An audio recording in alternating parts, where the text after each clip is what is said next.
오늘의 이슈 함께 풀어주실 네 분 소개해드리겠습니다. 저희 오른쪽부터 박상희 심리상담 전문가, 그리고 송승호 건국대 특임 교수, 김복준 한국범죄학연구소 연구위원, 박지훈 변호사, 이렇게 네 분 모셨습니다. 어서 오십시오. 안녕하십니까? 안녕하세요. 자, 오늘의 첫 번째 이슈는 안철수 의원의 말입니다. 한마디만 더 하면 큰일 난다, 이런 발언인데요.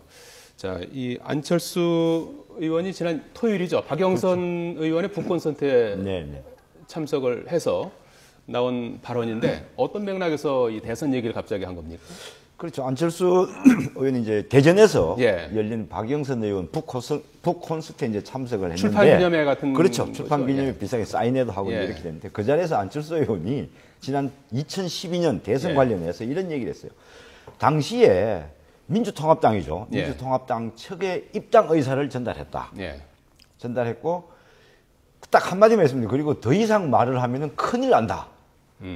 근데 이 안철수 의원의 이제 이게 말에 대한 취지를 우리가 이제 짐작해 보면 예. 본인은 입당 의사를 밝혔는데 당시 민주통합당의 이제 문재인 의원 측에서 예. 본인의 입당을 막았다. 이제 그래서 문재인 후보가 됐고 그래서 끝내는 대선에 패했다. 예. 그래서 대선에 패한 책임이 예. 본인의 그 안철수 의원의 입당을 막은 데 있지 않느냐라는 뉘앙스로 이제 얘기를 한 것 같아요. 예.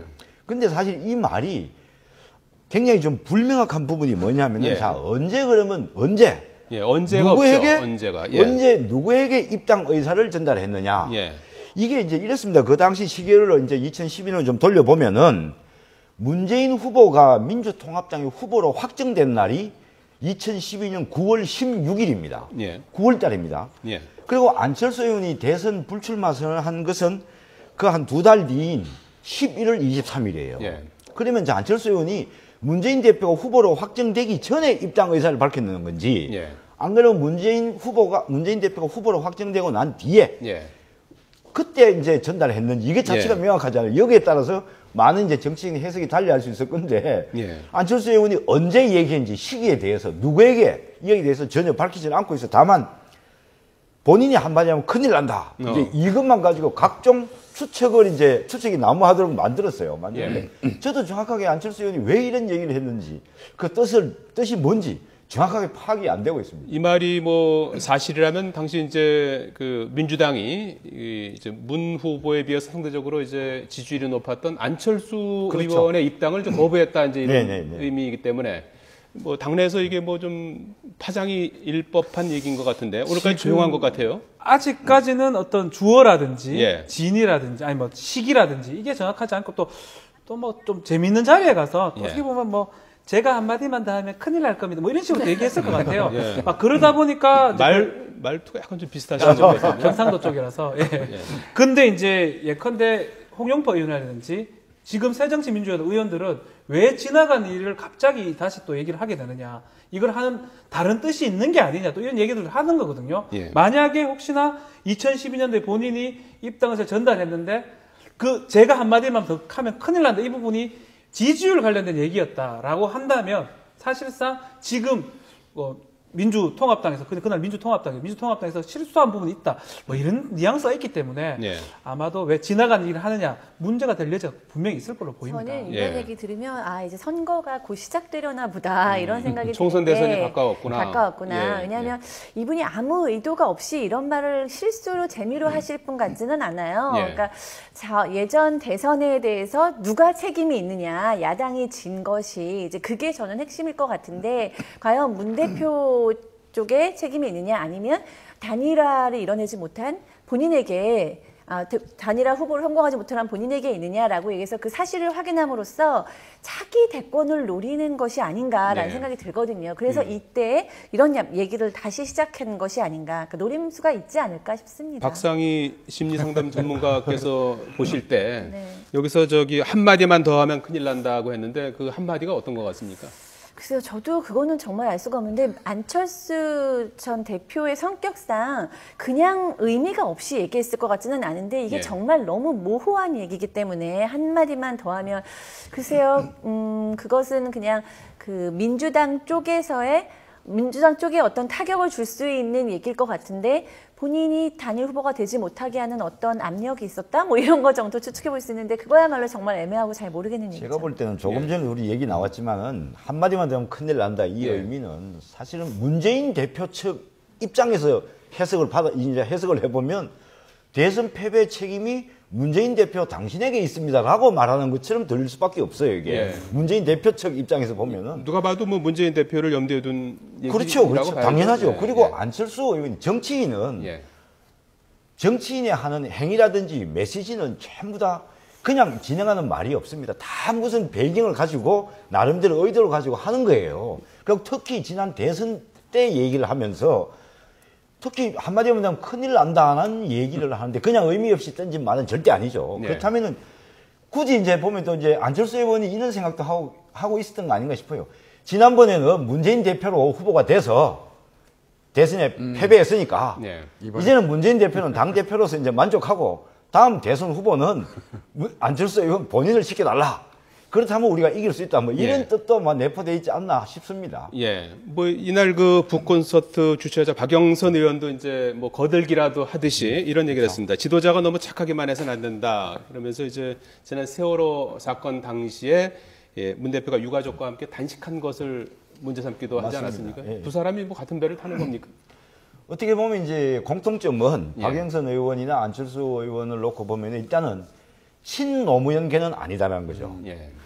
반노무현계도 반노무현계라고도 딱 잘라서 말할 수는 없지만 어쨌든 친노무현계는 아니다라는 거죠. 그래서 저 두 사람은 언제든지 이제 손을 잡을 수 있는 정치적으로 손을 잡을 수 있는 그런 이제 관계이기 때문에 아마 박영선 의원 쪽에서는 본인도 사실 이제 비대위원장에 있는 것이 친노에 의해서 본인이 이제 그 밀려 나왔잖아요. 그에 대한 감정이 좋을 리는 없죠. 그리고 박영선 의원이 그때 이제 문재인 대표가 세월호 때 갑자기 뭐 당시 동조 단식을 하는 바람에 본인이 어려웠다 이런 얘기를 했지 않습니까? 박영선 의원이 사실 그것 때문에 박영선 의원이 이제 여야와 협상하는 과정에서 사실 세월호 대책위원장이었잖아요. 그때 원내대표였고. 그러니까 본인이 협상하기도 여당하고 새누리당하고 협상하기도 어려웠다. 아니, 야당 대표가 같이 동조 단식을 하고 있으니까 그때 또 문재인 대표 비난도 많이 받았죠. 국민적 비난도 많이. 그래서 그런 면에서 볼 때는 박영선 의원 입장에서 볼 때는 문재인 대표 측의 친노 측에서 잘못해놓고 책임은 본인한테 물어서 원내대표도 그만두고 비대위원장도 그만두겠다. 뭐 이렇게 원망을 할 수는 충분히 있겠죠. 그런가 하면은 저 박영선 의원이 은퇴한 손학규 전 고문의 소위 곰팡이론. 그렇죠. 이걸 들면서 이제 정계 복귀 가능성을 좀 제기했어요. 우리가 곰팡이가 보면 사실 없어진 것 같은데도 항상 보면 잘 없어지기 어렵습니다.